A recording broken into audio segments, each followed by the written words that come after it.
Right, so, does anybody, before I move on to promissory notes, this is the good bit now, this is how to stop them coming to you in the first place, hopefully. So, before I do, is there any questions anybody's got from the first half? Anything that to do with what to do if they come in your door or anything like that I can cover now before we move on? No? Okay. Well, hopefully, like I say, this next section will cover the bit where you won't need to worry about them coming to your door. So, I'm going to talk about promissory note. This is my design of a promissory note, which you've all got in your pack. This you can fill in and use to pay off any debt, any secured or unsecured debt. That includes your mortgage, your car finance. Has anyone tried that? Sorry, Dave. Yes, they have, because there's case law protecting it. Fielding and Platt Limited versus Salim Najjar 1969, under a ruling under Lord Denning, who was a very high judge. I don't mean he was smoking pot, I mean he was a very high up judge, very well respected, Lord Justice. He's obviously now dead. So his ruling can't and won't be overruled, right? Is that supposed to be paid out of your trust then, as it were? Right, so I'll explain, this is it's a good question, right, whether it's paid out of your trust, because the ZKB trust, your birth trust, right, as I said before, people tend to think it's like a huge pot of money there, right?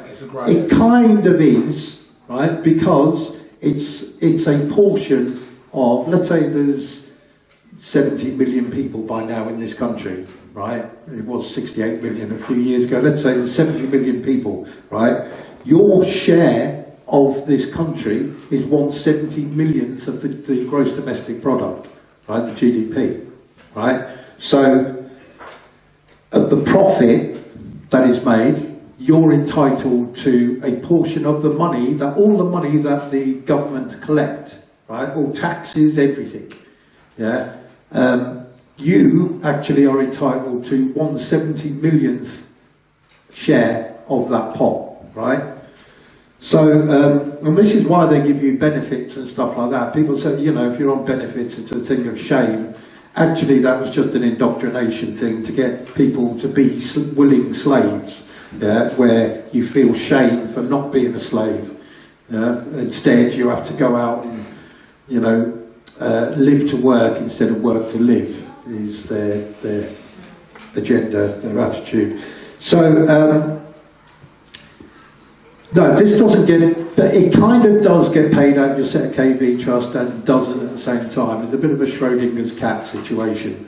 It's both dead and not dead, right? Because you access your ZKB trust, your birth trust, every single day. Every time you make a transaction with your debit card, you're accessing it, right, as the beneficiary of that trust, right? If you're declaring yourself then as, so when you fill out an agreement, a credit agreement, you're declaring yourself as the trustee, therefore having the legal right to create that money into existence, right, as part of the trust. Now, who here has ever used a promissory note before? Hands up, anyone? Yes, bank note.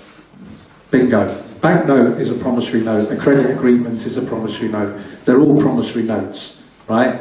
They're tradable financial instruments. Now, back in the financial crash of 2007-2008, where you had lots of companies going down like Fannie Mae, Freddie Mac, all that sort of thing, Lehman Brothers, because of all the bad debt they'd bought and then couldn't make good on it, right? Now, that's because they sold a lot of their promissory notes, right? Because a promissory note, what it is, right, it's a promise to pay, just like on your banknote. I promise to pay the bearer on demand the sum of £20. Well, who here can tell me what the sum of actually means? It means nothing. Yeah? £20 worth of value, yeah, but £20 to one person is worth different to £20 to another person. You may say, I'll pick that box up for you, but it's going to cost you 20 quid. If you agree to that, you've got £20 worth of value from that service, right? But it could mean, 2,000 suites.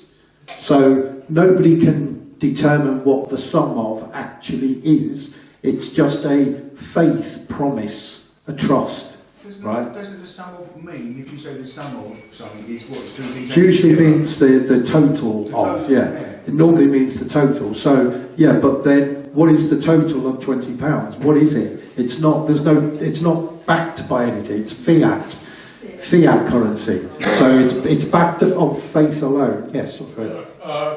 Up to about 1970s, it had agreed to pay the sum of £5 sterling. Yeah. That was silver. That was silver, gold and silver it was backed on. With the Brexit was agreed, but they were not the gold standard. Yeah, 1971, it was America that done it. Yeah. Well, it passed City of London. And of course, our banknotes are actually, our currency is actually based on the US dollar, the petrodollar, right? So it's based on so if the US currency crashes, our currency crashes with it, because it's backed by the US dollar, by the Federal Reserve, right? Which is a branch of the Bank of England. Yeah, which is all, because they're all connected, that's the thing. But it's all backed by the Federal Reserve. So when they took it off in 1971 off of the gold standard, right, which was tradable metals, basically gold and silver, it then just became fiat currency, and fiat means based on faith alone. You mentioned So shall it be, or something like that, I think it means. you mentioned earlier that the digital country would be sterling, but our currency isn't sterling, so it'd be a different currency to pay. Yeah, but you see, now the thing is, all of your loan agreements and mortgages and debt and stuff like that, right, is all based on that currency, that current currency, that fiat currency. When that crashes, so does all the agreements, right? But you can bet your life, because of the Great Reset and their plans for the Great Reset, they are going to intentionally crash it, right? They'll have a date set and everything, so you'll wake up one morning and the big news, breaking news, banks have ceased trading, and you can no longer get cash out, the cash machines have been switched off, etc., etc. You can't make any digital payments. Now what will happen is they'll let you panic about that for about 24 hours, right? And then within 24 hours, they'll issue you, everybody, don't worry, we're here to the rescue, yeah? Download your digital wallet, just put in your national insurance number, confirm all your details, you can download your digital wallet, it will have whatever was in your bank will transfer into that digital pounds, right?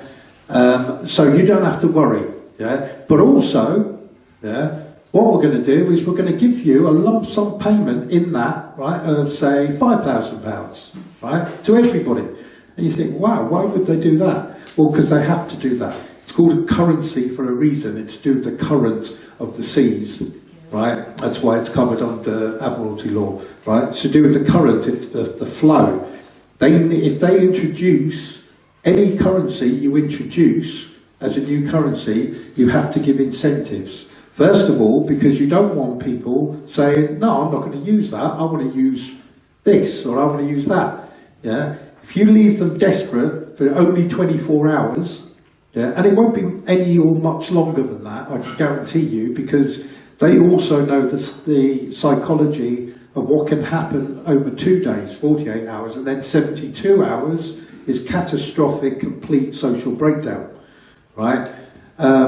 So it will be within 24 hours, guarantee you, where they'll issue you with this free wallet, digital wallet, so an account, where you can use, and they'll probably attach it to you, or they'll probably say, don't worry, you'll get a card which you can scan and use, or you can just use the app on your phone, contactless payments and whatever. You'll feel no pain from it. You'll feel no pain, everything will be the same, you'll be able to buy the same stuff, but now you're using this account instead of that account, right?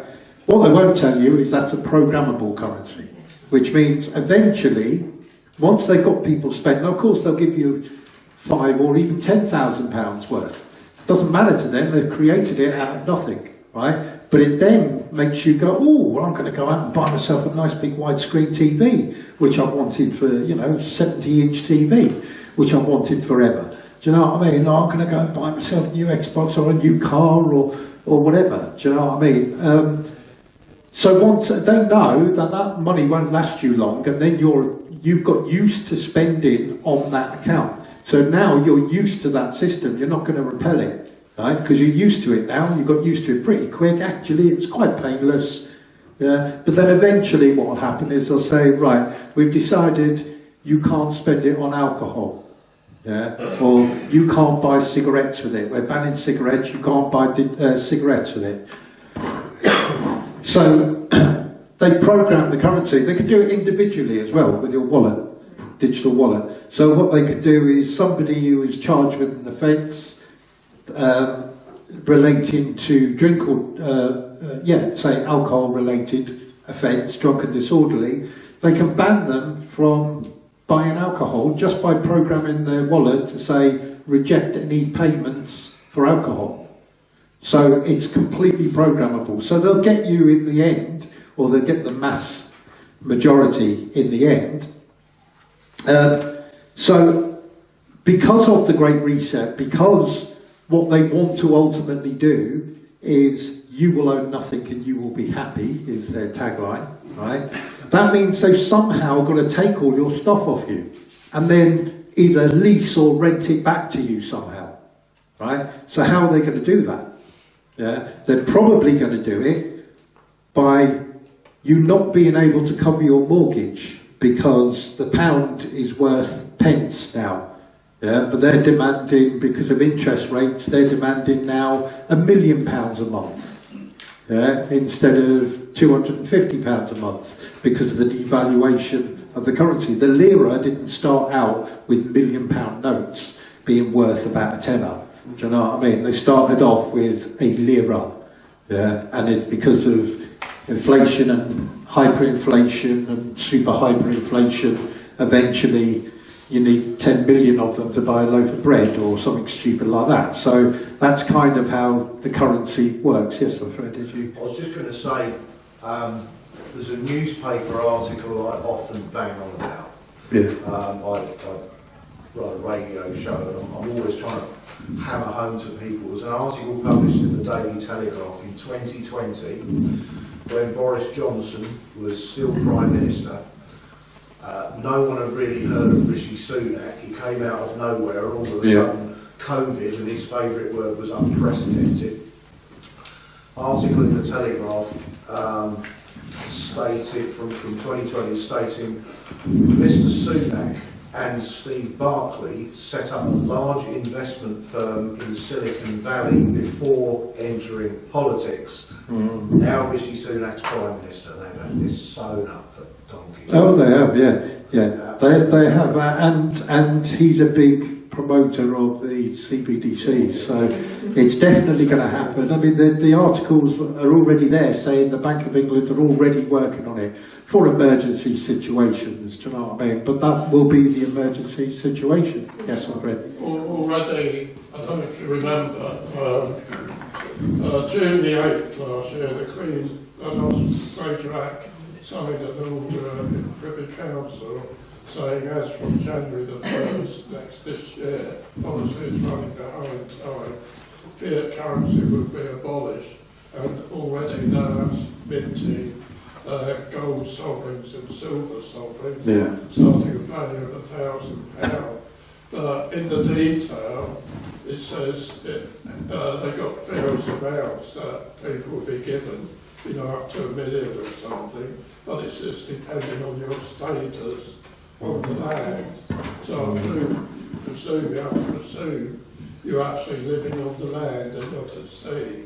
Yeah. In other words, that you own a bit of land somewhere. Yeah, I mean, and that's the whole thing about common law, is proving that you're a living man or woman living on land, and that maritime admiralty law doesn't actually have any jurisdiction here until you give it jurisdiction based on your commercial self, right? Your birth trust, your name, right? Then you give it authority. So it's got authority all the time. You give it authority. You take that authority away, it has no authority because it doesn't have authority over living men and women. But technically, you're not living on the land because they own the land. Well, you are still living on it. I mean, it's all still a fraud. Nobody actually owns it. It's just under their admiralty laws, right? You have the perception of owning it, right? You can put your border fence up or wall or whatever and say, I own that plot of land. But of course you don't. Nobody actually does. It's only legally, you have title deeds, which are to do with legal, not lawful, right? That says I claim that land in this name, in this trust, right? I claim that land, right? Unless you have a Lloyd or title, and you own it all, don't you?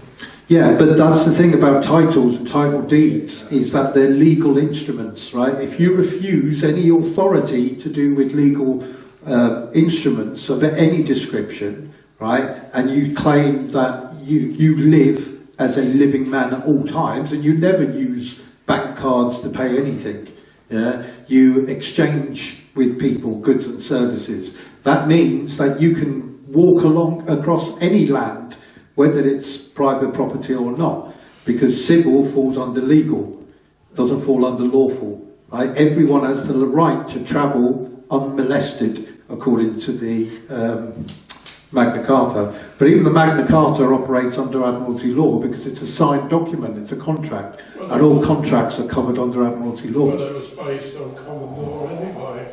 Yeah, based on common law, but what is common law really? It's a law for the common man, but the trouble is it's written by uncommon men. Yeah, so it's never truly written in your favour. Anything that is there in your favour is only there because it's in their favour. Yeah, and it serves their purpose. So when they write into the likes of common law or whatever, like I say, common law isn't a separate to Admiralty law, it's part of, it's a part of. If you commit an offence, even a common law offence, right, you go to a court, a criminal court, they're not just doing you as a living man, they're doing you as a legal entity, right, to make you liable. All they're interested in is compensation. Whether it's by the sweat of your labour, if they incarcerate you, yeah, where then get you making washing machines, white goods and mailbags and stuff, right, or by fining you somehow for that offence and charging you costs, and it's just a business transaction to them. It's got nothing to do with under natural law or common law, right? Even though they say, right, contrary to common law. So if you punch somebody, it's an assault contrary to common law.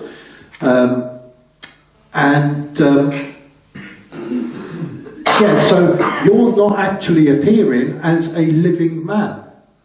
You're appearing as a legal fiction. So you could dismiss that legal fiction and insist that you have a jury of your peers. But then you could argue, well, they're not my peers because they all identify as dead entities. I need lawful, legal, not legal, sorry, I need lawful living men or women to sit on the jury before you can try me. And then I'll be tried as a living man, accepting the authority of my peers, but they're not my peers. They're all legal fictions. So they can't hear what I've got to say because I'm a living man. They can't hear me because the dead can't speak to the living and the living can't speak to the dead. It's a legal principle, a lawful and legal principle. Well, legal means unlawful, doesn't it, really? It does, but they're acting unlawfully all the time, right, with everything they do. But they make the rules, and we consent to it. How do we consent to it? Well, we go and put a cross on a voting slip at some point, right, which gives them authority, gives them consent. They don't care which box you put it in. They all work for the same, they're all heads of the same snake. Yeah? They are. It's His Majesty's government and His Majesty's official opposition, not the people's government and the people's opposition. It's His Majesty's. They take their oath to the crown before they can take their seat in Parliament. So when you turn up, right, you have to identify, at the polling station, you have to identify yourself, right, as your legal fiction. That is giving your consent, right, to be ruled by that tyranny. You've given your consent to be ruled by that tyranny. And the fact...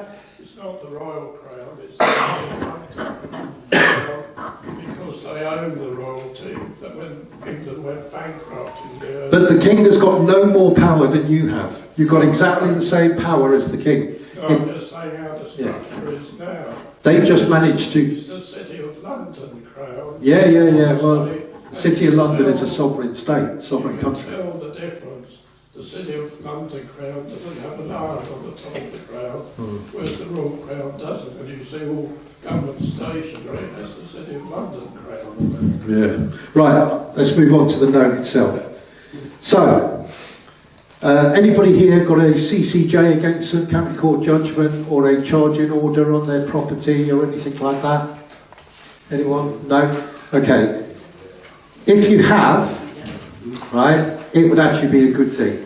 Okay? It would actually benefit you, it would help you to get a CCJ, right?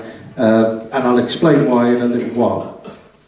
I want one of those. Yes, no, there's a perfectly good reason as to why it's actually helpful to you in this process. So, a promissory note, what is it? It's a promise to pay, it's an IOU, right? A promissory note is covered under the Bills of Exchange Act 1882 Part 4, which defines what a promissory note is, right?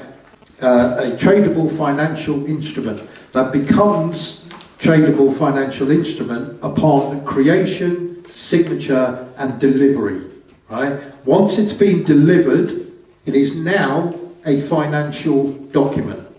Yeah? It's no longer just a piece of paper with print on it, okay? The same as a credit agreement, exactly the same thing, because it sets out the amount owed, so the value of the note, okay? So let's say you owe £100,000. Let's say I owe £100,000. I put the amount at the top here, top right, in numbers, £100,000, right? And then underneath it says amount again. I write in words the amount, just like you would on a cheque. If you say £1,000, fill that in numbers on the box and then write £1,000 only, right? If you owe something pence, round it up, you know, tip them, what the hell. Right, so you write in words, right, and that is so nobody can just add a 1 or a 0 or change a 0 to an 8 or anything like that, right, because it would be written there in words. At the very top right hand corner you've got note number. Now that's important, okay? You create that note number yourself, that's your number, anything you want. Now I've recently done one of these for a debt for my other half, my beautiful Jess. She has got an old credit card debt that is not yet statute barred, so it's within 6 years. So they're chasing for the debt with a CCJ against her, right? So last week I sent one of these off to pay for that. We weren't just going to diss it, ignore it, you know, etc. But I thought, no, let's try the old promissory note with it. Let's do it with the promissory note, just so I can show people how it works, right? So, sent one off. I haven't had any response yet, but what I have got is proof of delivery. Now, when the post office opens up this Tuesday, after the bank holiday Monday, I will be sending off a form to the issuing court, the court that issued the CCJ, and this is where it helps you if you've got a CCJ or a charging order against your property or land. Because if you have, right, all you do is you go onto the government website, gov.uk website, and you download a form N443, right? And what that form is, N for November 443, what that is an application for a certificate of satisfaction / cancellation, right? So how it works is, let's start with certificate of cancellation first and foremost. a judge orders, let's say on the 1st of May, issues a county court judgment against you, right? You then get confirmation through the post from the court to say this was the judgment against you, this was the date, 1st of May, it's now, let's say, the 14th of May. So, you write a promissory note out for that amount, right? And then you send it with the form N443, right? You tick cancellation, you've got satisfaction or cancellation, you tick cancellation because it's within 30 days of the issuing date of the court order, right? So what you do is you send off that form, you fill out that form with the details of the court, the issuing court, along with your proof of payment. So when you filled out your promissory note, you've completed it, before you post it, you want to photocopy everything you put in the envelope before you put it in the envelope. Okay? So you want copies of this for your records, and that is vitally important to you. Okay? So make sure you scan it or take a photograph of it, whatever you want to do to have a record of that particular promissory note, with that particular promissory note number that you've created. Now with my other half, I used their initials, JMC, and then the date, and then 01 on the end, and that became the promissory note number for that particular note. So JMC, I can't remember what date it was, and then 01, right? It can be anything at all. It's your number, you create it, it's for your records, and so you can identify that particular note. Should the holder of the note come to collect on the note, right? Which I'll get to in a while. So you create a number. That number you write down on your promissory note index sheet, right? You've got room there for 10 notes. So you put the date, the name of the recipient who you made the note out to, the note number, that's what you put in there, the amount it's for, and any notes that you want to add, like you could say what the repayment is that you've written down, the repayment method, and what interest rate you used. You also have a covering letter in your pack, which you fill out the details. So you've got to and from. To, that's to the corporation you're paying, making the payment to, their address. From, your details, all of your name and address, your full name and address.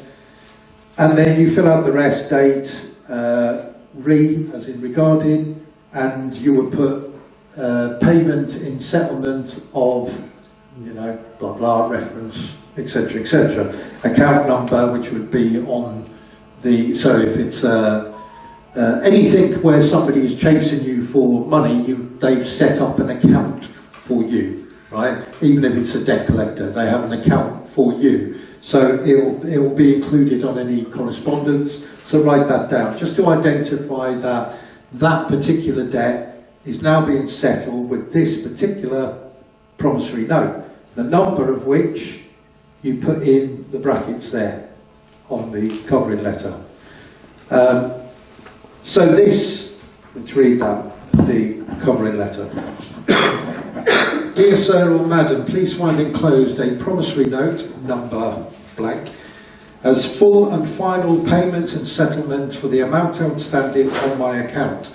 I would very much appreciate it if you could send me a receipt for the payment received within 30 days of the date of this letter. Sincerely, in pure truth, and then you sign it underneath.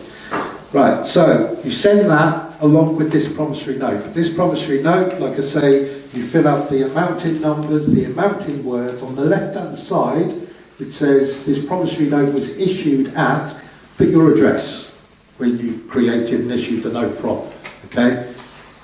Put your address and the date, okay?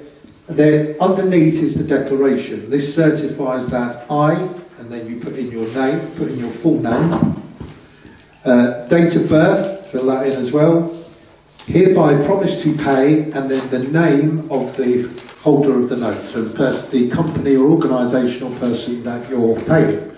So if it's EDF you owe to, it'll be EDF Limited or PLC or however they choose But to no, identify. you are actually agreeing to pay. Yes, but here's the clincher, right? Hereby promise to pay, and brackets holder, that they become the holder of the note, the full amount on this note for value received. The payments will be made in monthly instalments of, and then you put an amount, right?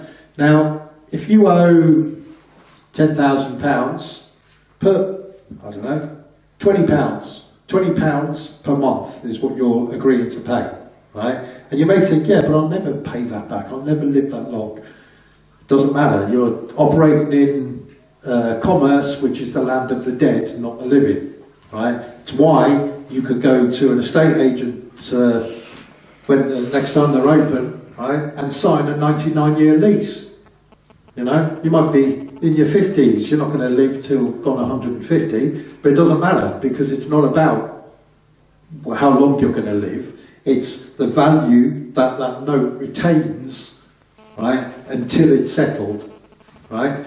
Now, you put an amount that, this is my advice, you put an amount that is not economically viable for them to come and physically collect, because you're going to get them to come and collect it from you in person. You're not going to make any digital payments at all on this note, and in order to collect on this note, they must provide the original note, not a copy of the note.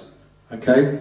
So, no banking or financial organisation is going to give that note to a collection agent who they're now having to pay probably £50 to £100 to go and collect 20 quid off you plus interest, right? It's not economically viable, but you don't want it to be economically viable because you're trying to force their hand, because they've got options, you see. Once they receive this, they've got options, right? And those options are, they can either keep hold of it and then send somebody to collect the repayments on that particular date because you specify the date. So it says the payment will be made by monthly instalments of, let's say, 20 GBP, plus interest at, and you set the interest rate. Now I recommend the interest not being zero, saw that, right? I recommend using around about the same as the banking sector uses, which is currently 4.25%. So I'd round that up to 5%, right? That's what I did, round it up to 5%. Doesn't matter, because if they're not going to come and collect on the £20, they're not going to come and collect 5% of £20. You can put 100%, it's still not economically viable, right? So, £20 plus interest of £5% per month on the, and you put a date each month that they can come and collect on, right? So you could say the 1st of every month or the 15th of every month, right? 15th day of every consecutive month means that becomes payable on that day. But they've only got a reasonable time, according to the law, to collect it. So if they collected it the next day, that's fine. They can't collect it the day before because it's not due yet, right? But on that day, or a reasonable time considered by the courts would be probably 7 days, because in case it falls on a weekend or bank holiday, right? So, So if they knock on your door a year later, they can't pay, don't no. They can only collect one payment per visit, right? Because the next payment doesn't become payable until the following month, right? If they miss a month, they can't collect 2 payments, right? There's no dispensation for that, right? So if they don't collect it, they don't collect it. Simple as that. And you will carry on paying that until the amount has been settled. 50 years, whatever. 200 years, if it takes 200 years, Yeah. right? That will still be owed. Now, as I say, they can keep that, right, on their files, yeah, which, as I say, either to, what's the word I'm looking for? To collect from you, which they're not going to do, so you've shut down that option by making it economically non-viable to them to come and collect it. It's going to cost them too much money to collect too little. Could they write back to you, like we told Jess, So yeah, Could they write back to you like we've done with Jeff I would hope so. and say, sorry, we're not going to accept this? Yeah, absolutely. That's what you're hoping for. And then you're going to, no, we're not accepting your terms. Yeah, it doesn't matter. Doesn't matter. Doesn't No, it doesn't matter. matter. Under the law, it doesn't matter. Right? That's not how it works. Okay. Right? The way it works is that they can't refuse this on the basis of payment preference, as per Lord Denning's ruling in Fielding and Platt Limited versus Salim Najjar. Right? They can't refuse it on the grounds of payment preference. Right? That there's case law to protect it. It's legitimate. It's legal. It's a payment in advance. It's no different than you filling out and signing a credit agreement. When you do that, right, it's not costing them a penny. You create that money into existence. If you borrowed £10,000 from a loan company, right, they only have to have £1,000 on their books to lend you £10,000. It's called fractional reserve banking, right? So they only have to guarantee 10% of that. And they can lend 9 times more than that, right? When they receive this, right, if they want to keep it and not collect on it, but want to keep it anyway, why would they want to keep it anyway? Well, so they can lend on it, because as soon as you've given them that, you've created that money into existence, right?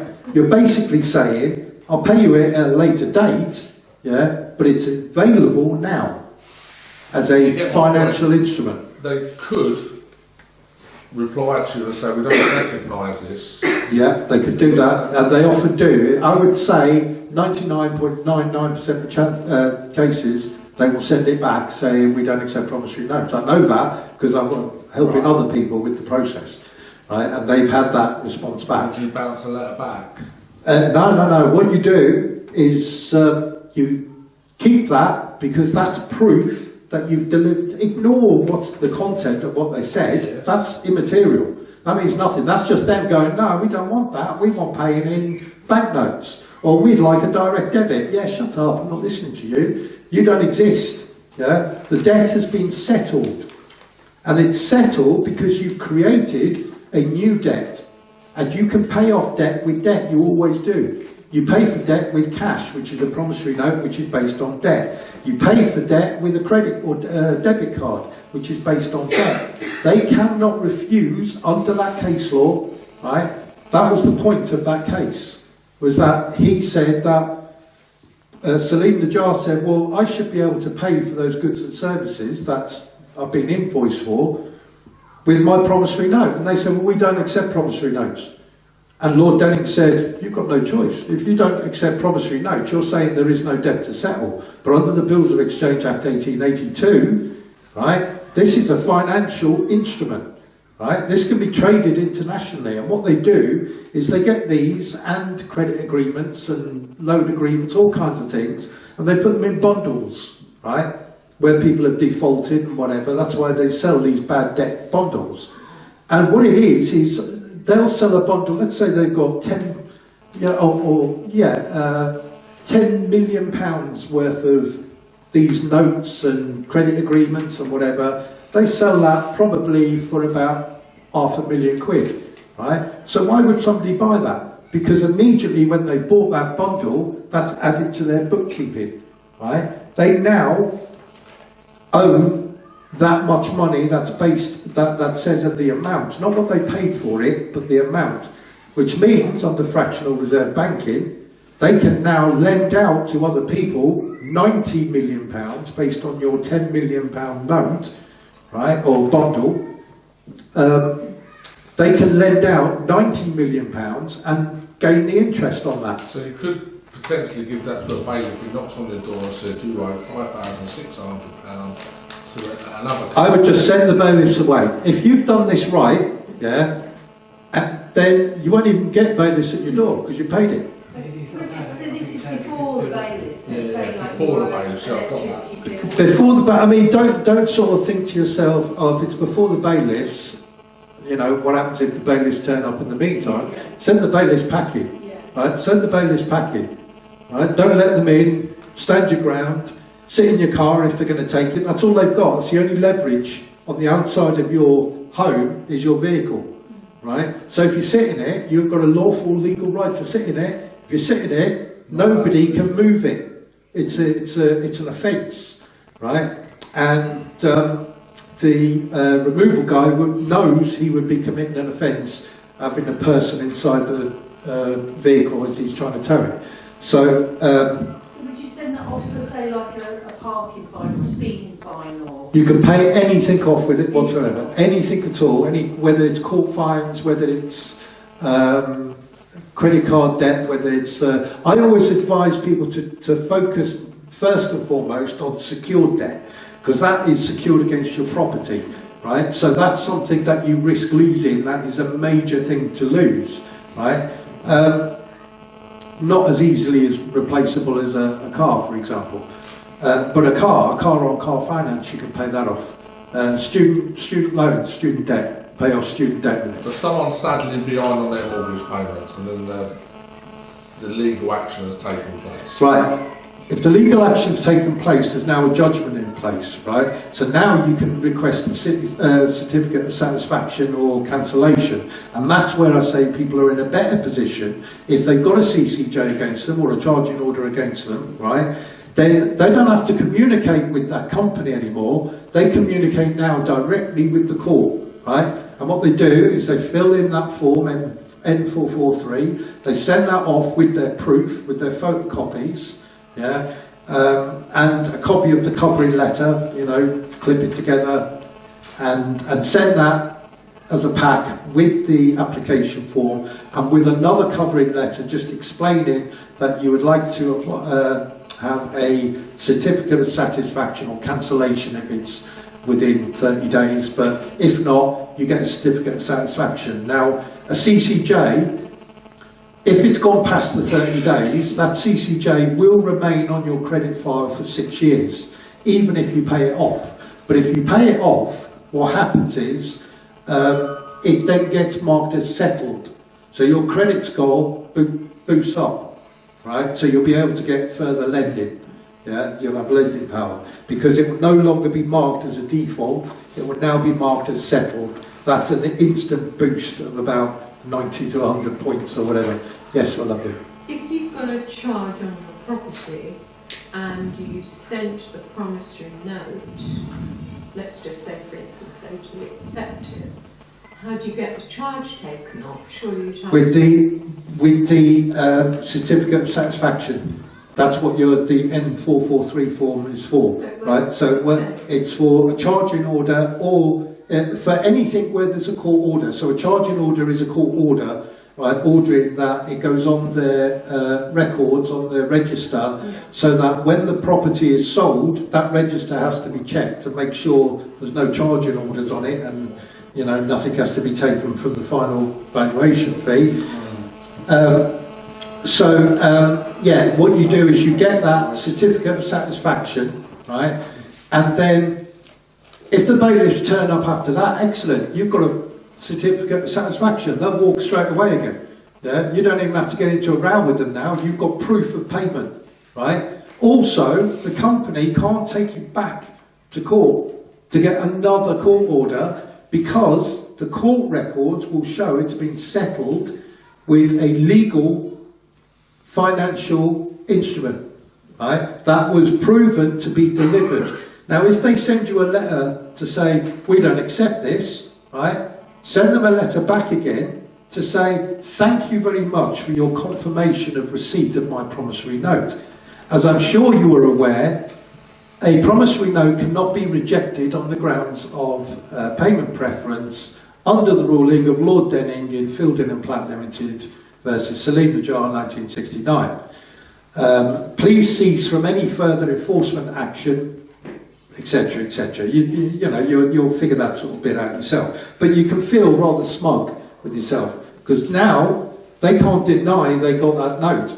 Yeah, you've now got proof they definitely did and they responded to it. And as far as the Bills of Exchange Act 1882 Part 4 is concerned, as long as they've received that note, it's been delivered, right? It then has value. It then has life. You give it energy. Right? So the obligation is on them. The obligation then is for them to accept it or deny that there was ever a debt in the first place, because they can't refuse it under that case law, Okay. right? They can't refuse it. And the courts know this, and ultimately the courts make the final decisions. So you only have to go into court and quote that case law, and the judge's hands or the magistrate's hands are tied. They can't, even if they didn't like you and wanted you to have to pay in cash, they can't do anything about it. It's legal, it's legitimate, you've created it, you create all money, right? Money is created by your signature, right? You really have some fun with this. Oh, you can have lots of fun with it. Yes. This is like a license to print money. So why isn't the whole like why aren't if I could go away now and think, well, I'm going to go and get a big motor down the road and I could get a house and everything, surely this can't be right. Well, what bit of it do you think can't be right? Let's take one of those things, for example. Let's say a car. But everyone would behave, wouldn't they? Surely. Well, But they don't know about it. Without breaking the law. they would have to know about it. They'd have to go to one of my talks or watch it on YouTube, you know, and then they'll get to know. That's my hope. Yeah. So I can leave you now and think, okay, right, I'm going to break law without breaking law. Right. So let me explain.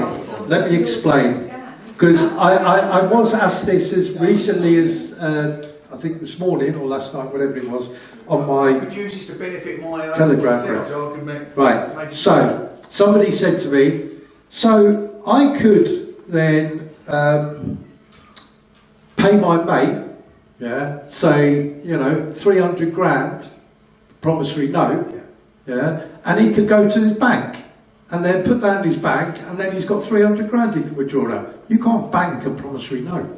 You can't bank it. You can sell it. You can trade it. Now, if this note was filled out, somebody had given it to me because they're in payment for a service, for a debt, a service, right? I can sell this and get money for it, or I can collect on it, right? If I'm happy to go to their address and follow the terms and conditions, right? Or if you accept payment in the form of promissory note, right? Because you want for your maybe investment portfolio, you would like the idea of 300 grand there, right? You might want to set yourself up as a financial institution. You might not have any money whatsoever, but if you've got a promissory note, you have got money on your books, right? So you can then create money.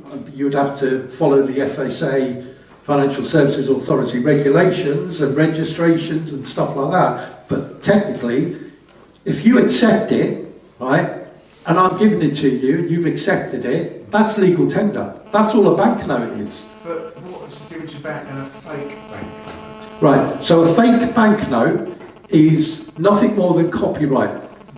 Right? It's copyright, that's all it is. That design, that particular paper, those particular images are all copywritten, right? So when you copy a banknote, it's copyright infringement, yeah? It's fraud based on copyright infringement. Because it's same as if somebody copies that after you've filled it out, right? Copies it exactly, yeah? They've committed fraud against you, right? Because that's your note. That's your signature, that's your details, that's your note, right? And if they're trying to pass it off as your note, their note as your note, they've committed fraud. So that's what, it's not because you're not allowed to have banknotes. They're called banknotes because they're issued by the bank, but it's not that you're not allowed to have promissory notes. Look up I don't know if you've heard of the Lewis pound. Yeah?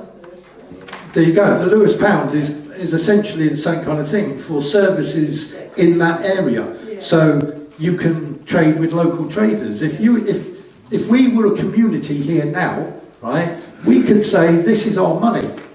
I owe you. You built me a wall. Yeah. So here's £1,000, and then you could take that and maybe I supply you with loads of fruit, veg, meat, all that sort of stuff, and you pay me with that £1,000 note.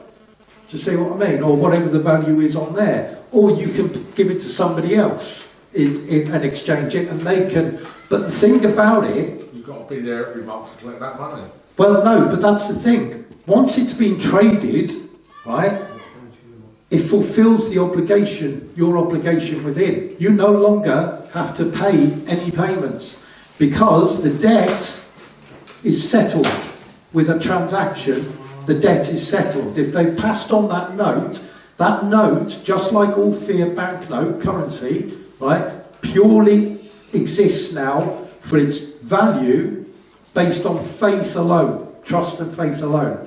Is that the same as bailiffs once, because they bought the debt on, so actually the debt's you're not actually... Well, I don't know for sure whether they buy the debt, as it were, right?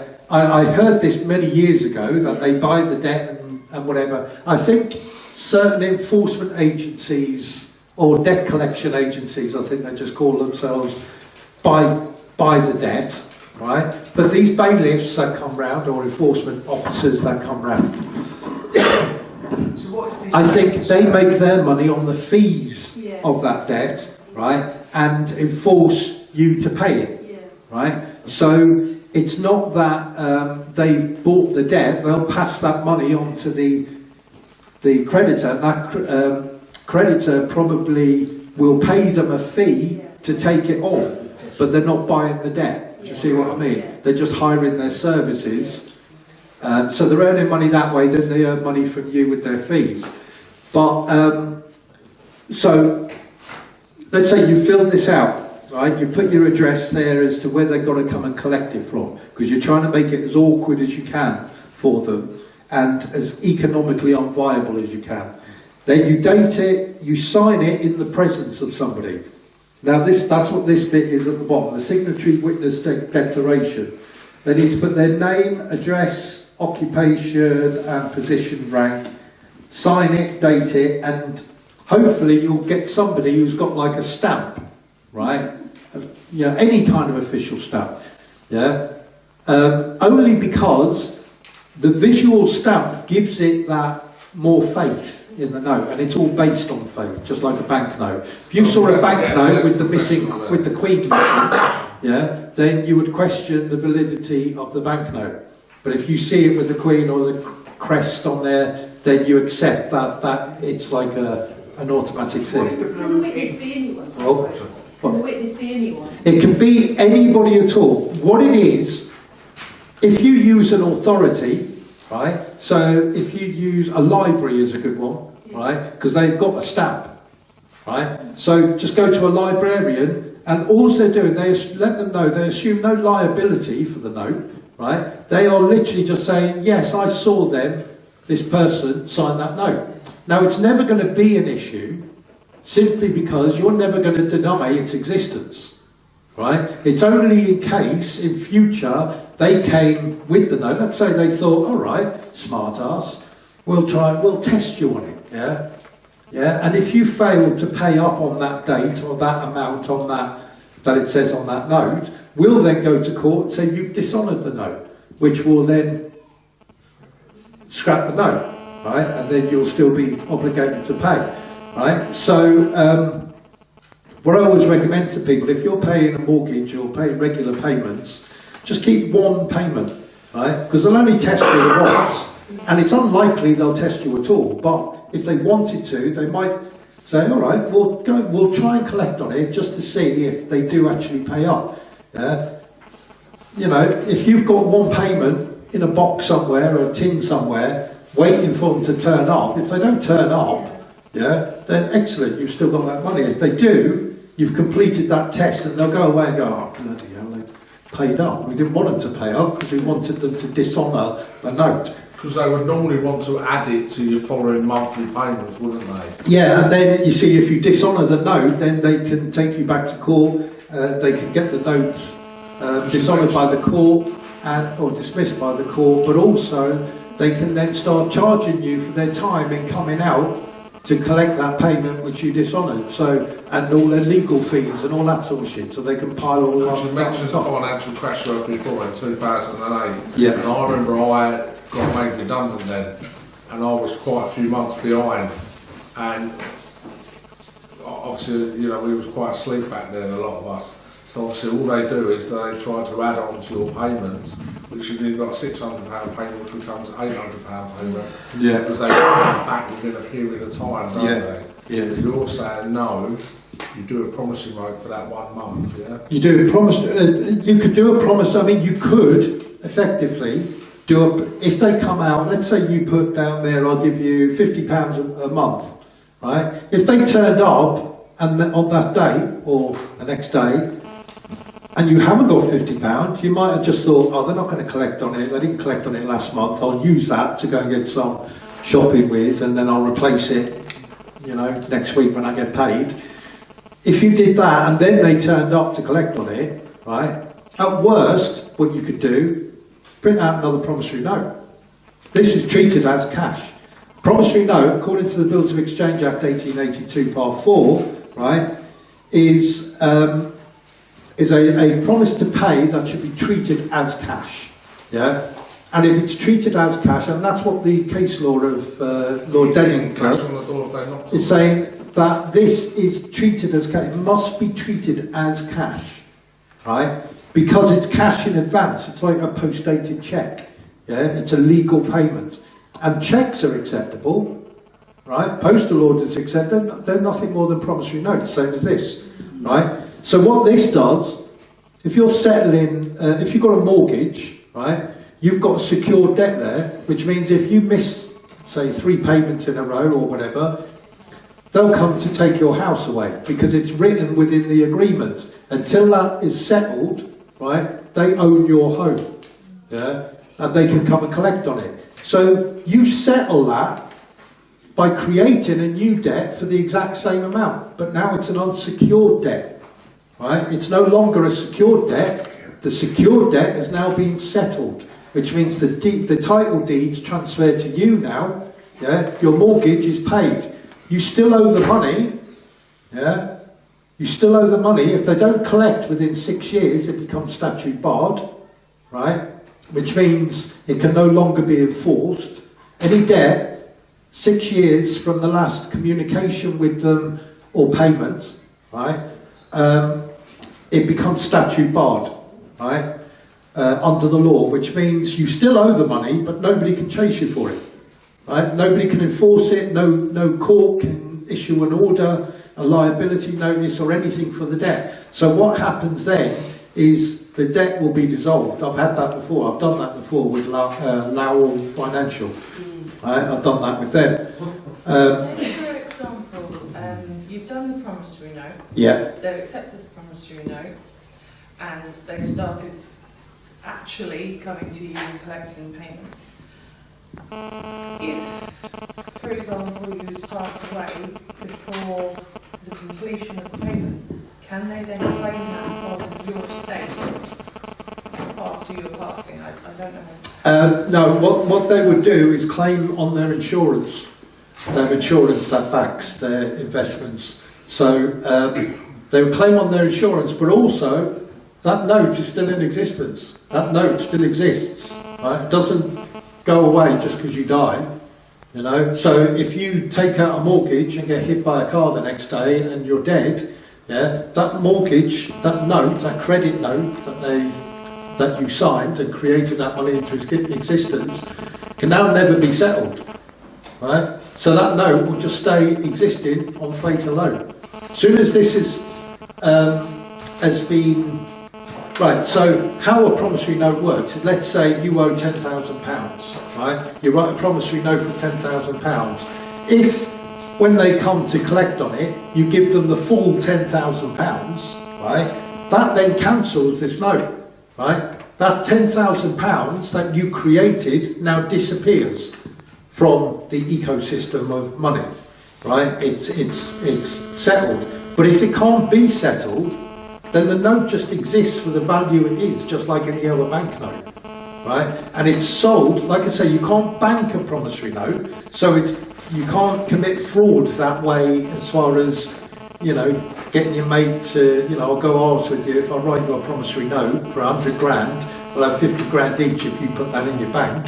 You can't bank it, but you could sell it on the international markets. You won't get 100 grand for it, or 10 grand or whatever the amount is. You know, you'll get a fraction of that, 5-10% of that, right? But because they never created the money, so they never spent any money, when you get a loan or a mortgage, you create that money right? They then add that to their bookkeeping, then they lend you that money, and then they get you to pay that money back to them with interest. If the whole lot is paid and settled, right, then that disappears and they get to keep the interest only, right? If it's never settled, they can just sell that credit agreement, that mortgage agreement on the international markets and get money for it. They didn't lose anything, right? But they wouldn't be able to come back and then claim that from your property, for example, it being passed on to the children in a will, but they wouldn't be able to then come back and... No, if it's passed on to your children, then it's now the property of your children. So next to kin, this is, and it's not like if somebody died, or when somebody dies, the first thing the family do is contact all the creditors and say, oh, you know, that promissory note, you know, or that money they owe you, they won't be able to pay you now, you know. So by the time they did even know about, like I say, they're not going to collect on it anyway. It's a bit of a moot point, but I get your point. But because they're not going to collect on it anyway, because it's not worth it, right? And the terms and the conditions of this note doesn't say that you can have settlement on demand in full should I die, right? It's still the amount that you're prepared to pay them each week, yeah? So, and then if they did come round by that point and then found out you were dead, right? And so you can't pay them, it's your signature. You can't pay them, right? They're physically on demand, right? Then they'll go back and report that as, you know, that person is dead, so we need to sell this note now. It just needs to exist on the international bond markets as part of a bundle with value to that amount. Yeah. So that other organisations, banks buy them and financial institutions, so they can lend out 9 times that amount, right? Just by owning that note. It might have cost them 10 quid. Yeah, they might have bought it for 10 quid in the big scheme of things when you work it out, but it's worth £1,000. Yeah, and therefore their bookkeeping goes up by £1,000. Yeah, they don't ever have to do anything with this note, just keep it in a vault somewhere, that's it. So that's how it works. It settles debt by creating a new debt, but an unsecured debt, right, that breaks it down into such small chunks, yeah, that it's not viable for them to collect on it. And if it's not viable on their business at the end of the day, they're not going to spend 50 quid to collect 40, you know. I'd like to try this with my mortgage. I've got quite a sizable mortgage, Yeah. but I've got, it's actually a buy-to-let mortgage because I had a tenant in there till 6 months ago, and I wasn't able to sort out so I shouldn't be living there essentially, because it's a buy-to-let, and I'm a bit concerned about drawing attention to myself on the basis of I shouldn't be living there.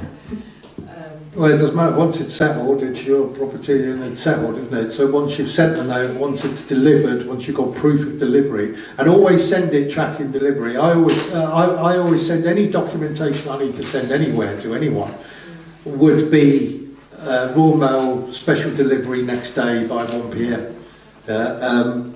Timed to be on a weekday so that they receive it there rather than at the weekend when it's just, you know, in the post Last bag. year, someone clearing their mortgage with a promissory note. Say again, sorry? Someone last year at a talk learned that someone had cleared their mortgage with a promissory note. Yeah. There's, Yeah. Oh yeah. Michael Tellinger is probably one of the most famous. Paid his, which the wording. I used Michael Tellinger's own note, but mine's prettier. So Okay. I'll just go to and then I'll come back to this Yeah, I lady. was just going to say, you kind of intimated that it's kind of proportionality, what you offer to pay to the total debt. So you said about 20 quid for 10,000. Yeah. So if you've got a heavy mortgage, I don't know, 300 grand, what would you offer? I'd probably put 50 quid. Oh, you wouldn't go up too much then? No. Oh. No, I'd probably, the maximum at all I would go is 50 quid, right? because when you start getting to like £100 or £200, that starts becoming, you know, if they can get someone and it costs them 90 quid to send them and do all the admin and whatever, they've still made a tenner. It's still value, they've still made a profit. So make it an amount that you know is not going to be viable. It's not going to be viable to pay an agency, because also all of these companies, they've got rid, this is how foolish they've been. They've got rid of all of their collection services, right? And they do it now, a lot of it by outsourcing to other companies to do it digitally, yeah? But it's all done digitally anyway now. And they have no analog system. So if somebody insists on paying in cash, they have to then instruct a collection agent, but there's not a collection agent in every town and city throughout the country, right? So they've got to pay for somebody's travel expenses and their hourly rate to and from there. Can they do that for 50 quid? I doubt it. Yeah. So if you put 50 quid, you're saying that's what I can afford. The law accepts that. That's what I can, because under the law, as long as you're paying at least £1, right? Yes. It doesn't matter how long it That's takes how to pay. mortgages are written off, like what this lady just said here. Yeah. So we could affect, That's what. say that to the mortgage company. There's say, different right, ways to paid off. disperse your mortgage. One You're way, talking about very low payments then, and they just don't bother coming around, yeah? What I was going to say earlier, if you had six months of not paying, for example, so you didn't pay for 6 months, and then would they come to you for the 6 months money, or would they? That's what they can only collect one payment at a time. It doesn't accumulate. So if they didn't collect January's payment, No, That's but lost. if you didn't pay for 6 months, so you owed six Yeah. grand, for example. Yeah. So would they come to you for the 6 grand, or would they then put the whole mortgage and the 6 grand to they come only for the amount that's written there with the interest that's written there. so which would be the? You're putting that aside every month. If they don't No, you don't put it aside every month. You only need one payment. If they're going to test, one payment per month. Yeah, that's If one they're gonna- payment, yeah. that's what I meant, David. it's one payment per One month. payment. So But- it's 50 quid a month, you put that aside, but if they don't knock on the door on the first, You don't need to get another 50 quid. You can just give it. Oh yeah. yeah, if they don't turn up, then Let me just go to this lady because she's been. Oh, yeah, I'm getting- Sorry, can I just?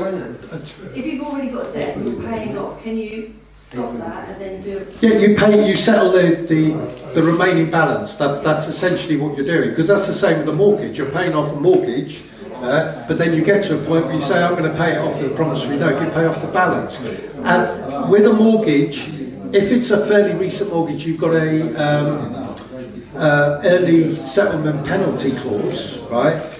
Add that in as well.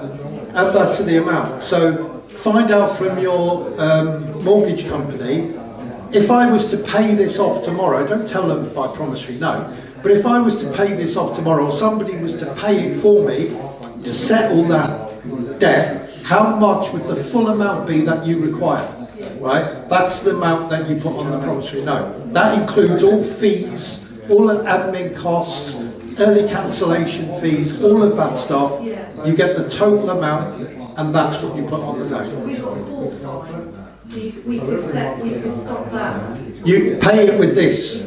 Pay it with this, and then fill in the N443 and get a certificate of satisfaction. Yeah, you tick it, don't you? Yeah, it's a tick box. You've got one or two, satisfaction or cancellation. If it's within 30 days of the issuing date, then you tick the one for cancellation. If it's not, you want satisfaction. Yeah, it's more than 30 days, yeah, so we tick the certificate. Yeah, for satisfaction then, yeah. So, and, yeah, because it's the courts as well, they know about promissory notes, you know, there's case law, it's their law. Is there, sorry, Sorry. I was just going to say, is there a website or anything that's referred to for all this information that's sort of reasonably comprehensible, like, you know, not... I mean, the information's all out there. Yeah. It's whether it's collated in one website in what I've told you or not is another matter. I don't currently have I keep meaning to set up a website. I've got the web address and everything, peaceofficers.uk. If you need any copies, by the way, if you need the templates or whatever, just email me, davey@peaceofficers.uk. Not .co.uk, just .uk. Davey spelled D-A-V-E-Y. David, Uh, what did you say, sorry? Davey, D-A-V-E-Y, at peaceofficers.uk. Thank you. I still need to set up the website, which I will get round to at some Yeah. point, and then I'll put all this information sort of on there. But I am filming it, so if you go onto my YouTube channel, I'll put it up sometime this week, Peace Officers UK, or you've got your Fair Play Now. Fair Play Now On YouTube as well. on YouTube as well, where, you know, it's also filmed. And they're both got within a week or so, will they? Yeah. Oh, it'll be sometime this week, yeah. Is that the Mark Holt thing? Which? Peace officers. No, that's my thing. I created it in April 2021. More as a protest thing, but it's a long story. But I could do 2 hours just on that. But right, sorry, you had the blue ink must be signed in blue ink. the blue ink makes it more difficult when it comes to copying. Right, because I know in some documents, like with your logbooks, they say it must be signed in black ink. Yeah. Now, I've signed them with blue ink before, just to piss them off, and it still comes through. Yeah. It's because they want it in black ink because it's easier for them to photocopy black ink than it is blue ink. Yeah, that makes Blue ink can come up quite faint on some photocopiers, so that's why they get you to do it all in black. But you're doing it in blue, so that if somebody just photocopied that with a black and white copier, do you know what I mean? You would be able to tell that's not the original signature because it's not signed in blue. Yeah. Now, the signatory witness doesn't have to sign it in blue, just you signing the note in blue. Okay. Yeah, you could write the date in black if you wanted to, it doesn't matter, I'll write it in blue. But sign it in blue ink, get it stamped. Yeah. If you can't find anybody, I mean, a police station would be a good place to just walk into the desk and say, can you just witness that I'm signing this? Yeah, they've got a stamp, you know, Sussex Police or Kent Police or whatever. A library is a good one. If you can't find anybody, yeah, buy your best mate one of those personalised stamps on eBay. A few quid on eBay, probably a tenner. Yeah, but a logo. Here, Hope Sussex, they done my other half, Jess's. Yeah, because they've got a stamp. So a Hope Sussex stamp. So yeah, so there's plenty of places, you know, a kid's school or grandkid's school. When will the proof be that this works? The proof in pudding, as they say. Right. So once it's been delivered, the debt is now settled. They're going to contact you and say, we don't accept it. Excellent, because you've now got more proof that the note was delivered. Right? They can't deny that now in court in future and say, well, we didn't get a note or, you know, whatever. In court, they would have to, if you had a CCJ, like I say, you could get the certificate of satisfaction, right? And that's your proof. You don't even have to communicate with them anymore. You don't have to worry about them. So if they come to your door, if they come out to your door, you pull out the certificate of satisfaction. They go, oh, okay, fair enough. See you later, right? So they're not going to threaten to take anything or come in because you've got that from the court with the official stamp, signature, everything, right? That is cast iron, right? You can send them a copy of that if you want. You can send a copy of that to TransUnion, the credit reference people, and say, can you mark that debt as settled now, please? They will eventually anyway, because it's updated from the court registers. So when the court updates its register to say settled on that CCJ, then the credit reference agencies will be informed of that anyway. What I mean is there any case studies? Is there anyone who can say, yes, my house, now I've got the deeds? Michael Telliger. Michael Telliger did it. So is that just one person? The problem is that there was another guy, right? There was a newspaper clipping, it's from, I think it was 2015. A reporter did a piece on it, right? But they didn't do the follow-up. And I know why they didn't do the follow-up. It's because they don't want people to know that this is successful, right? But he went to court, right? And they were having to try and prove why they wouldn't accept the promissory note, right? Because it can't be refused on the grounds of preference, okay, payment preference, like I say, Lord Denning's ruling. But there was supposed to be a follow-up article, and of course they never did the follow-up article. I looked them up on Twitter, because they're still on Twitter, and you can see their posts from 2015, and somebody saying, have you got the follow-up story, and said it'll be in on this date or whatever, but I can't find the piece. But that will be because they don't want people to know about it, because the whole system crumbles. When everyone knows this, and you pay off all debt, the only thing that enslaves you in this society is debt, right? You're enslaved by it, yeah? So if you can pay it all off with a promissory note, yeah, you're no longer a slave, are you? You no longer have to work 40, 60 hours a week. You know, you can work 5 hours a week just for some pocket money. Just going back to the mortgage though, and like I mean, they're not going to make it easy, are they? No, but it doesn't matter whether they make it easy or not. If it's been settled, it's been settled. If they refuse to, if they say no, we're not going to return the deed, you still owe us this money, take them to court. Get a court order yourself, forcing them to sign over those deeds. They're unlawfully holding those deeds. It's illegal, so they're breaking the law by doing that. Once it's been settled, right? Those deeds now belong to you. And you want them back. Go through the courts. You've got all the solid things you need. Like I say, like your question just now about, you know, is there somebody that's, well, Salim Najjar done it. It's written there, the case law's written under where it says promissory note and the Bills of Exchange Act. All the details you need is there, right? He did it and then created legal precedents, which means now we can all do it, yeah? But they don't teach you it at school because they don't want you to know it. Because if you know it, you're never going to be a debt slave. My friend, she's got into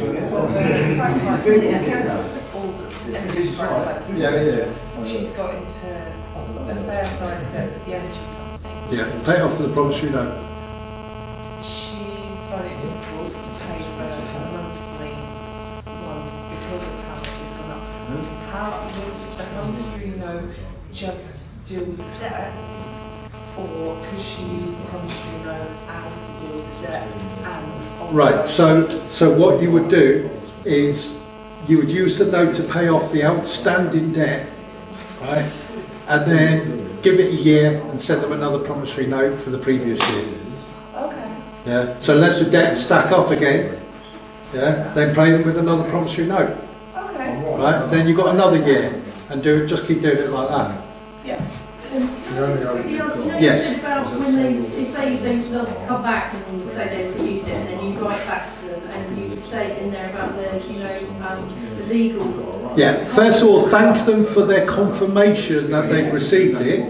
Yeah. Because that's important. What you're saying there is thank you for corresponding with me, because now, if you look up yourself, the Bills of Exchange Act 1882. Bills of Exchange Act 1882, I think it's part 4, part IV,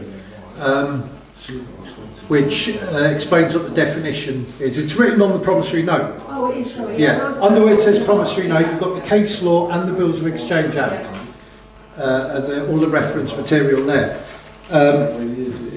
So, yeah, this pays off your debt. Like I say, the index sheet, you've got enough there to use.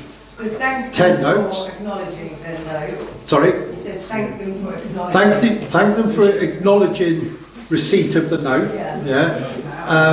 Tell them to cease any further enforcement action.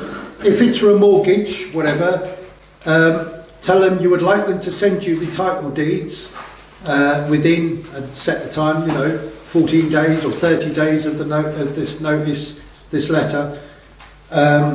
If they fail to do so, take court action against them. The court will force them to.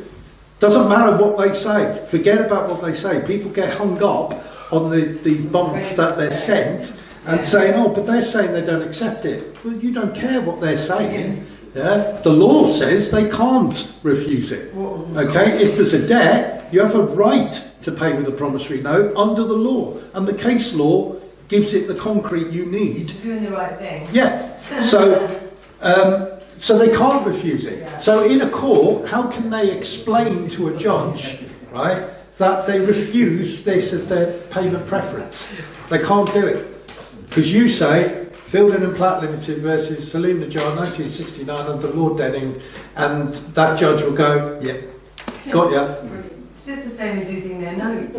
Yeah. What court do you go to do this? The issuing court, whoever issues the court, if you're not sure, so if you haven't already got a CCJ or a liability order or something like that, there's a liability order, because that's normally the first process, right? Before they come to you, they'll go to the court to get a liability order. Find out which court issued that liability order and send them form N443, right? To get a certificate of satisfaction, which then cancels that liability order, which means, because a bailiff, before he comes to your address, the first thing they do is check the status of the writ, right? Whether it's still a live writ or not, because they don't want to waste their journey.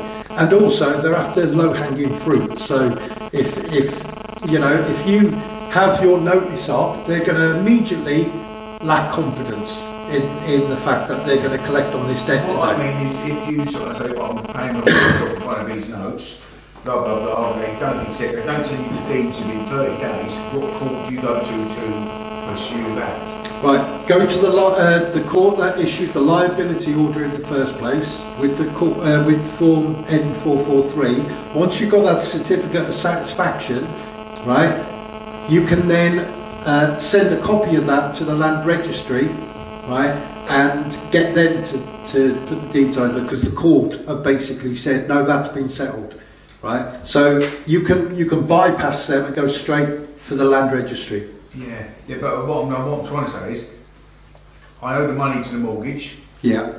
I'm sending them a note saying I'm clearing my debt. Yeah. Now, they don't send me the deeds, so they haven't sent me the deeds. So how do I start a court Well, case? like I say, it's the process. It's the process of going through, first of all, getting the certificate of satisfaction, right? Because before they can. They've obviously already gone to court, right, and got a liability order. Before they can get even an eviction notice, they first have to get a liability order. So default on the payments first then?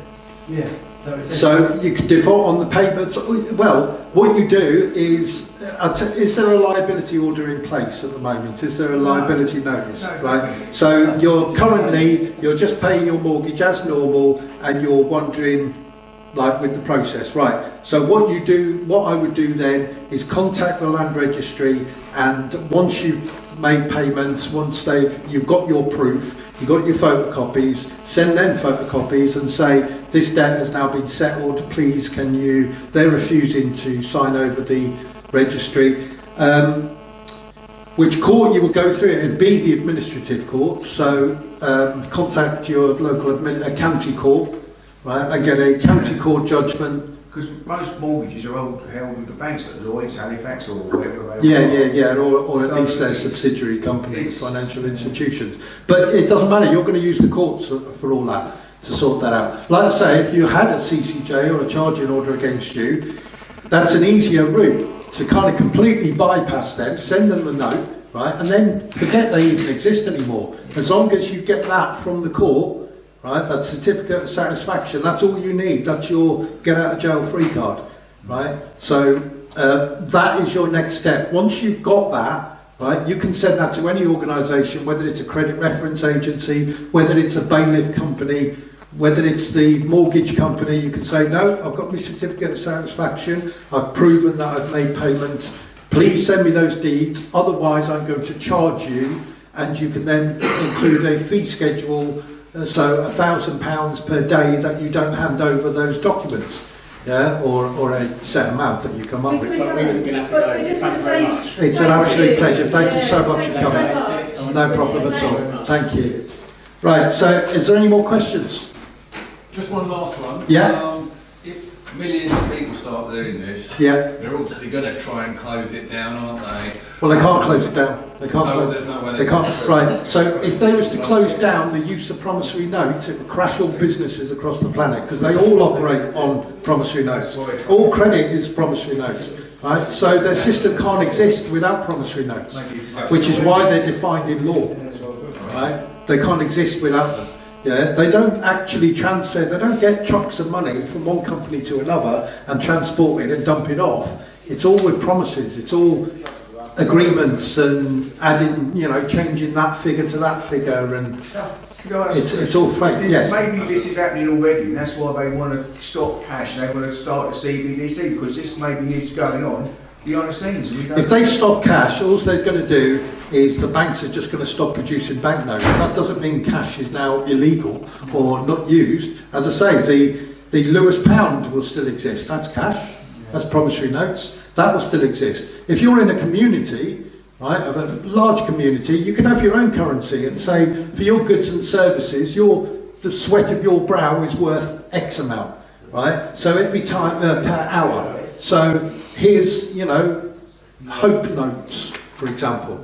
Here's 100 hope notes for that wall you built, yeah. And you then might buy that off, use those hope notes for somebody who's growing vegetables, and they'll send you 100 hope notes worth of vegetables.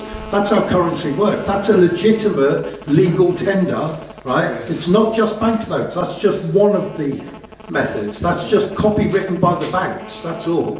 But it doesn't mean they have ownership over all cash.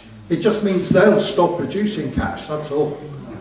What about the countries who've tried doing this, like Gaddafi in Libya, and he got assassinated, didn't he?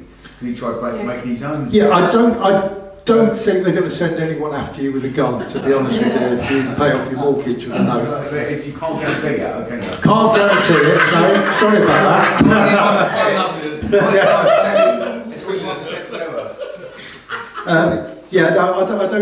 I don't think you need to worry about. Sorry, if you'll just say Gaddafi. Obviously, like everyone's like interested in what you're saying, whatever.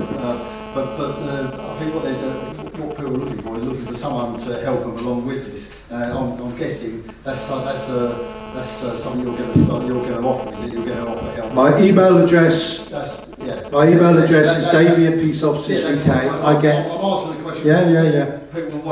I get requests every day. So is this something that you do as a is it something that you do for people? It's a hobby to me. That's right, yeah. It's a hobby I to go me. with that. Right? This is a way of sticking it to the system my way. Yeah, I think what it is, everyone wants you to tell them that.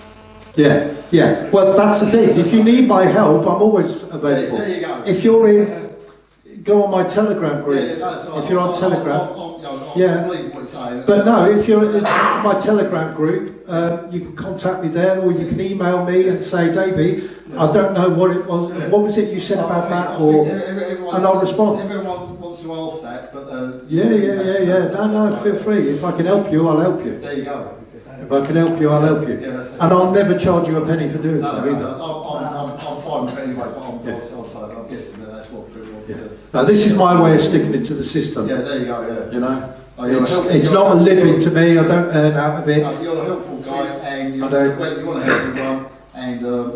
The truth of the matter is, I hate money. I despise the stuff. It's the root of all evil. It makes people horrible, evil, selfish, murderous, all kinds of things. So I've got everything I need. There's nothing I actually want. So I'll agree with you. Yeah. Other than people doing this and going to the system. I'll bring to the thing.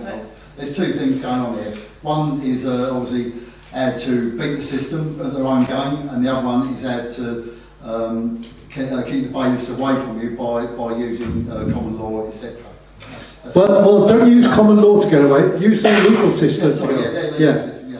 Use the legal system to get them away from you, so they won't even come to you in the first place. This bit should get rid of them in the first place, right? Especially if you can get it into a court. That's brilliant. Like I say, if it's already gone to court, you've got a CCJ. That's brilliant, because now you can get a certificate, and that's all you need. It's like a medallion that you can flash to them, or a gold badge. You can flash them, and they go, "Oh, right, okay, stand down." That's that. I agree. I mean, I'm hearing what you're saying. Right. So I think we'll probably call that it. We're now on 5:30. Well, I was just 3 hours. Yes. going to say, I think, am I right in saying there's been some rumour about the government are going to, oh, we're going to bring in CBDCs, but we're not going to do away with cash. The two will run in parallel. Well, they'll probably try and do that. I mean, that is one method of them doing it, right? Yeah. However, I think they're going to wait until within 24 hours of the actual crash, right? Because then they come out looking like the saviours, right? They come out, and also it's that psychological thing, isn't it? If you're desperate, panicking, going, I'm not going to buy things, yeah? You're watching the news intently, waiting for a solution. Once they offer you that solution, it's problem, reaction, solution. Once they offer you that solution, you're grateful for it. Thank you, government, thank you. Do you see what I mean? So the psychology is, they want to control you, and if they want to control you, they'll use their control methods. This is where the Promissory might kick in, because obviously we're not going to accept their CBDC. So when obviously your bank goes down and you can't pay your direct debits with the mortgage, you could then give them the promissory note and say, look, I can't pay you because I don't have a CBDC. I mean, you could, yeah, that's the thing, isn't it? You can. Because we're not going to accept it. What happens when the CBDC gets here?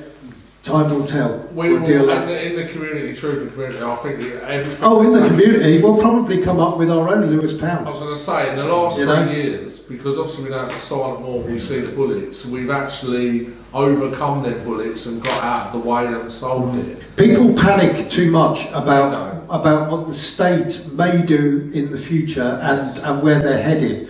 You've got to remember, right, that this is all a master plan, right? They've had planned for not just weeks, months, years, but decades, hundreds, centuries, millennia, right?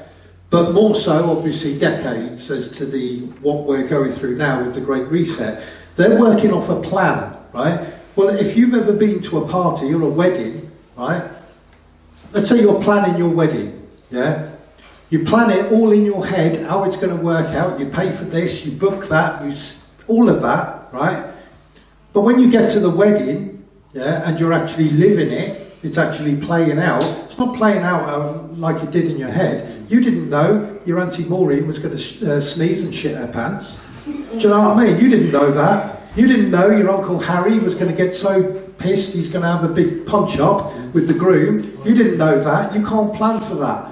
There's too many other variables involved, right? There's too many other people involved, and that's when you're just planning a wedding for one day with a small group of people. Try controlling 8 billion people on the planet, right? And getting your plan to be successful. It's impossible. Their wedding day is not never going to happen. Because they're planning, we know that. Yeah, it's never going to happen because no plan works out to plan. When the CBD comes along, we are just going to treat it like any other bullet. And I think within the Truva community, there will be a solution. I genuinely believe that. And we'll start using gold and silver and stuff like that. We'll start. There will be a solution. Promissory note. Promissory notes. Pay you in hope notes. Yeah. If you don't accept that, well, that's your problem. Yeah, precisely. Then you'll be whistling for your money if you don't accept that. We will have a community that will accept that. Do you know what I mean? And, when you get your first bulk payment of your CBDC, spend it on things that will benefit you out of that system. Do you know what I mean? Buy yourself a generator. Buy yourself some, seeds and stuff to grow your own. All that sort of stuff. Right, so thank you everyone. If you do need to contact me, obviously I'm on social media, I'm here often. You've got my email address. Contact me if you've got any problems. If you're not sure about something, I'll explain it the best I can. I will put out obviously this video on my YouTube channel, Peace Officers UK, and also you can get on Fair Play Now as well, sometime this week or by next week. So if there is anything you think, oh, what was it you said, then you'll be able to watch it on there. So thank you everyone for turning out.